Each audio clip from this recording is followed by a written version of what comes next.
Good evening mga idol. So ayan, pauwi na tayo. Natapos na rin ang buong isang araw. Ayan, thank you Lord. So ito na mga idol, kukunin na natin yung service natin. Medyo matagal-tagal na rin to sa atin mga idol. Almost 8 years na rin to. So gusto na rin na kukuha ako ng bago, pero ang problema mga idol ay wala pa tayong budget, no? So mahirap din mag-utang mga idol. Pwede naman mag-utang, saka na lang pag may magamit pa naman tayo.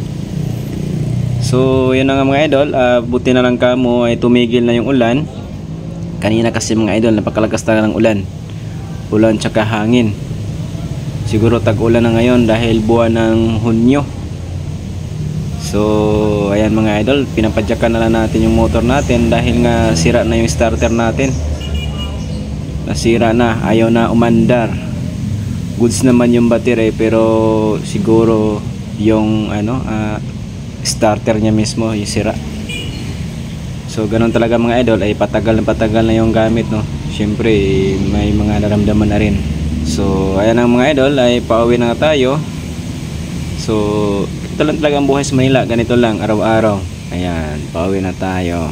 So yun lang mga idol, maraming salamat po sa inyong pagpanood, sa mga nagsubaybay sa ating mga video. And maraming salamat po sa lahat na nanatili dyan, at sa mga umaalis, yan, hayaan nyo na. Maraming salamat pa rin dahil ay kahit pa paano naging followers din kayo, naging supporters din kayo. So yun lang mga idol, ang oras ay 10:51 na ng gabi. So pauwi na nga tayo. Ayan mga idol, samahan nyo ako sa aking biyahe.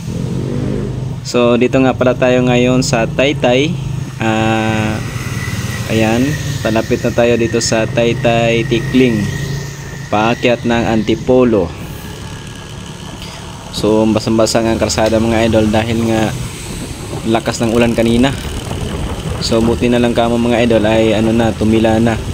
Medyo na lang mga idol, ambon. Kaya basa yung kalsada. Kailangan natin mag-ingat, dandahan tayo sa pagpatakbo dahil basa, madulas. So ayan mga idol, thank you so much sa lahat ng nanonood dyan, sa lahat na nanatili. Ayan, maraming salamat po. Ride safe po ang lahat.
At yung mga idol, itong kasabayan natin ng kotse, medyo inaantok mga idol kasi patigil-tigil yung biyahe niya.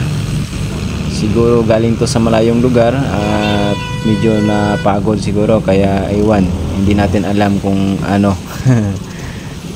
So patigil-tigil yung takbo niya. So ayan ang mga idol, ay Antipolo na, malapit na tayo.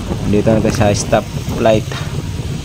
So yun lang muna mga idol, di na natin pahabain pa. Maraming salamat po sa inyong pagpanood, sa inyong pagsubaybay sa aking channel.